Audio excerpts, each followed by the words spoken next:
Traders trade 2000 channel में आप लोगों का बहुत बहुत स्वागत हो।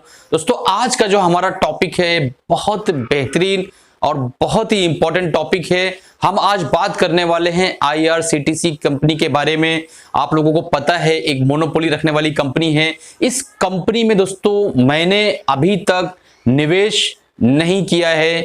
मैंने इस कंपनी में अभी तक बिल्कुल भी ₹1 का निवेश नहीं किया है, क्योंकि दोस्तों जो लॉजिक्स थे इस कंपनी के पीछे, जो लोग बयान कर रहे थे, वो मुझे समझ के बाहर था।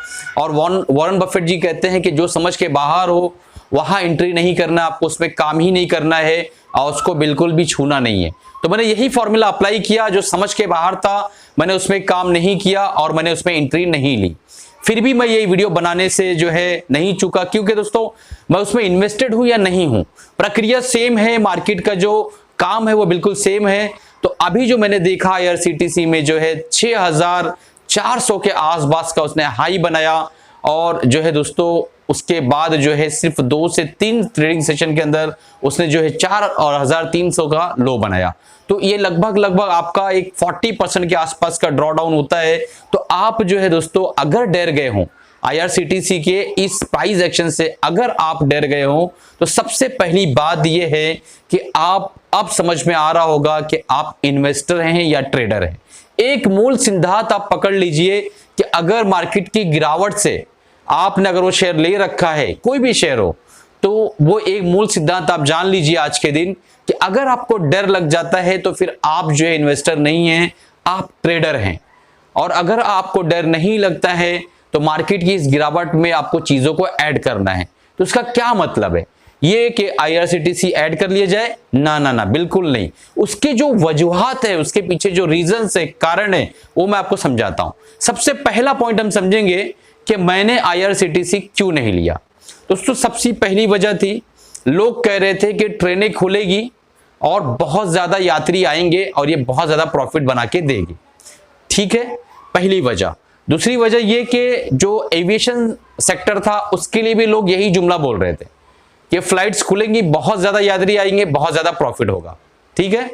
तीसरी चीज ये कि लोगों के पास माशी हालात, लोगों की इकोनॉमिकल कंडीशन और जो है लोगों के पास जो जेब के पैसे थे वो धीरे धीरे कोरोना काल में खत्म हो रहे थे।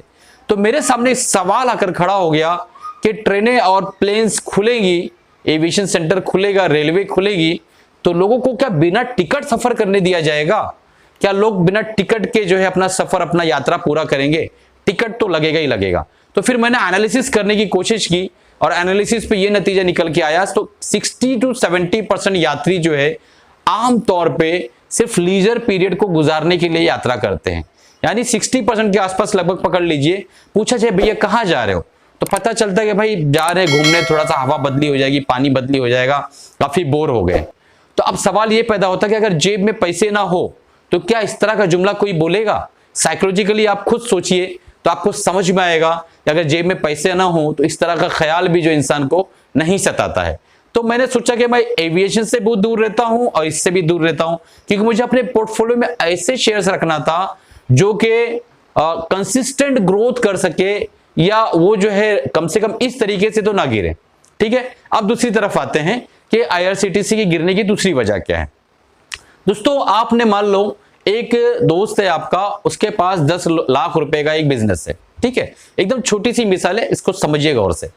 उस बिजनेस पे 10 लाख का बिजनेस है, सालाना इनकम वो जो है मान लो एक 10 लाख रुपए पे 2 लाख रुपया कमा रहा है। ठीक है। अब अचानक से जो है उसके अंदर बहुत सारे लोग इन्वेस्ट करने लगते हैं और उसका जो वो दोस्त है मोनोपोली बिजनेस रखता है, एक ऐसा बिजनेस करता है जो इस इलाके में, उस एरिया में, उस डिस्ट्रिक्ट में कोई भी नहीं करता है। तो वो लोग ये सोचते हैं कि इसका बिजनेस बहुत ज्यादा ग्रो करेगा और इसके ऊपर इन्वेस्ट करते हैं। ठीक है। अब इन्वेस्ट करते करते वो 10 लाख का जो मार्केट कैप उसका था, ठीक है, वो कम से कम 1 करोड़ के आसपास आ जाता है। ठीक। अगले साल वो बिजनेस में प्रॉफिट दिखाता है 2.5 लाख का या 3 लाख का। अब एक मूल सिद्धांत समझिए, 10 लाख की मार्केट के कैप की कंपनी अगर आपको 2 लाख प्रॉफिट देती है तो 1 करोड़ के मार्केट की कंपनी आपको कितना प्रॉफिट देना चाहिए? खुद अंदाजा लगा लीजिए, 20 लाख देना चाहिए, बराबर है। लेकिन वो कंपनी अगले साल फिर 3 लाख का प्रॉफिट देती है। तो यहां पे जो ओवर वैल्यूएशन हुई, क्यों हुई? लोगों के सेंटीमेंट की वजह से। लोगों ने प्रोजेक्शन किया कि बहुत ज्यादा प्रॉफिट। अरे भाई, इतने यात्री आएंगे कहां से जब जेब में पैसा ही नहीं है? यात्रा करना भी चाह रहे हैं तो कुछ लोग कोरोना के डर से नहीं निकल रहे हैं और कुछ लोगों के पास तो पैसे ही नहीं बचे हैं। ठीक है, तो यात्री निकले भी तो दो भाग में डिवाइड हो जाएंगे, कुछ ट्रेन से जाएंगे, कुछ प्लेन से जाएंगे। अब दोनों चीजों के लिए आप यही बात करोगे तो ये मानने वाली बात नहीं है। ठीक है, तो ये एक लॉजिक मैंने आपको समझाया कि आईआरसीटीसी के शेयर्स क्यों गिरे। अब एक और वजह जो बहुत इंपॉर्टेंट है कि किसी भी शेयर के अंदर जब प्रोमोटर अपनी होल्डिंग कम कर रहा हो तो ये बहुत इंपॉर्टेंट हो जाता है देखना, भले ही वो मोनोपोली हो, कि क्यों प्रोमोटर होल्डिंग कम कर रहा है। तो प्रोमोटर ने दोस्तों सबको टोपी लगा दी, सबने टोपी पहन लिए। जितने भी रिटेल इन्वेस्टर्स थे उन्होंने अपनी अपनी टोपियां पहन ली। ठीक है, कुछ ने 3,000 रुपये खरीदा, कुछ ने 4,000 रुपये खरीदा। सबसे बड़ी बात कि ये शेयर 2,000 रुपये महंगा लग रहा था, लेकिन जब 3,000 इसने पार किया तो यकायक लोगों को सस्ता क्यों लगने लगा, मुझे ये समझ में नहीं आया। पी जाके देखो 300 के ऊपर होगा पी।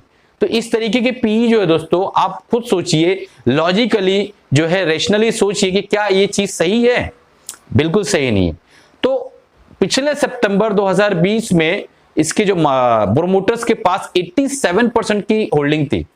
इस सितंबर में आपको पता है कितनी है? 67। ये 20% कहां गए?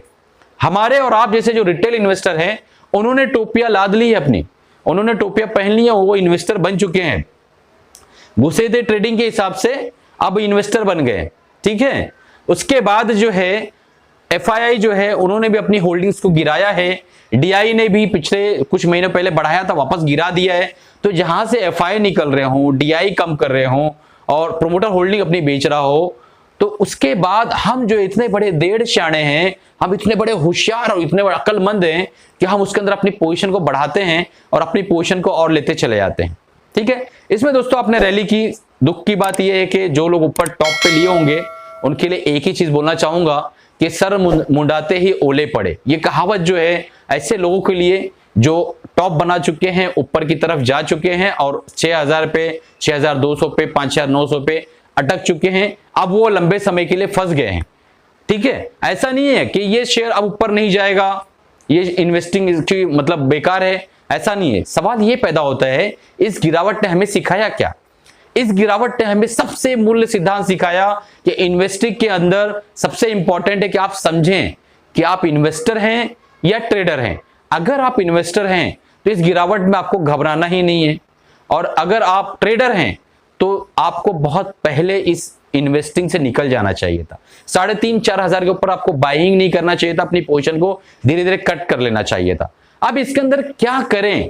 सर हम अटक गए हैं, इसके अंदर हिकमत अमली क्या है हमारी, हम क्या मतलब किस तरीके से काम करें कि हम जो इससे बाहर निकल आए, और क्या पैटर्न है या वैल्यू जोन क्या है, डिमांड जोन क्या है? अगर ये सारी चीजें आप लोगों को सीखना है तो आप कमेंट बॉक्स में ढेरों सारे कमेंट करिए। अगर ढेर सारे कमेंट आते हैं कि सर इसके चार्ट एनालिसिस भी करिए, आईआरसीटीसी की चार्ट एनालिसिस बताइए, और ये बताइए डिमांड जोन कहां है, कहां से ये वापस रिवर्स कर सकता है। आज की 3% की जो बढ़ोतरी है दोस्तों, उससे कोई बढ़ोतरी का मूल्य सिद्धांत मत मानिए। इसकी वैल्यूएशन बहुत ज्यादा थी, मुझे पहले से ही डर लग रहा था। सिंगल 1 रुपए का माल मैंने इसके अंदर नहीं लिया है। सिर्फ ये वजह नहीं है ये वीडियो बनाने की, आप हमारे सब्सक्राइबर है, हमारे व्यूवर्स हैं, तो मेरा काम था कि सही चीज समझाना।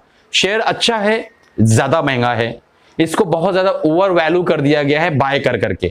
हर एक आदमी चाहता था मैं इस ट्रेन में अपनी सीट बुक कर लूं, इस ट्रेन में अपनी सीट बुक कर लूं। सबने अपनी सीट बुक कर ली, प्रोमोटर ने भी उनकी सीट फटाफट एक एक पगड़ी, एक एक कैप के साथ दे दी। अब सबने टोपी पहन लिए, सब बैठे हैं। अब कुछ दिन बाद जो है अनाउंस करेंगे कि आईआरसीटी के हम जो है शेयर होल्डर हैं, बहुत बड़े इन्वेस्टर हैं और कई सालों तक हम रखने वाले हैं। दोस्तों ये ऊपर जा सकता है, ऐसा नहीं कि नहीं जाएगा।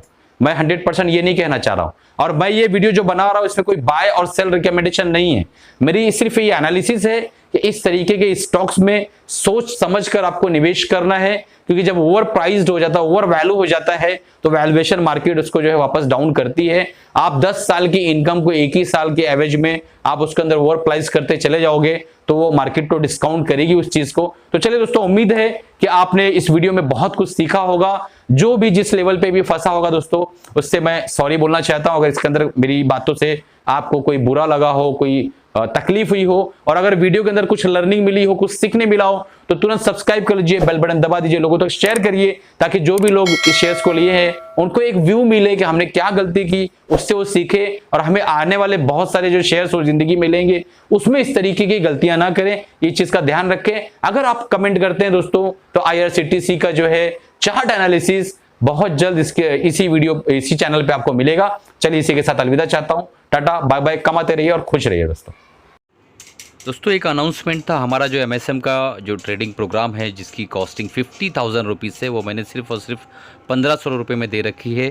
तो जिन्हें भी प्रॉपर स्टॉक मार्केट के बारे में सीखना है और समझना है, वैल्यूएशन को, टेक्निकल्स को, बेसिक्स को, तो वो जो है इस कोर्स को इनरोल कर सकते हैं। इंडिया का सबसे अफोर्डेबल, सबसे लो कॉस्टिंग के हिसाब से ये कोर्स को मैंने डिज़ाइन किया है ताकि सब जो है ले सके इसको और प्रॉपर स्टडी कर सके। तो आप उस पर ध्यान दीजिए। अगर आपने अभी तक स्टॉक मार्केट को सीखा नहीं तो प्रॉपर सीख कर आइए दोस्तों और अच्छे से काम करिए। बहुत बेहतरीन पैसा बनाने की संभावना यहाँ पर होती है।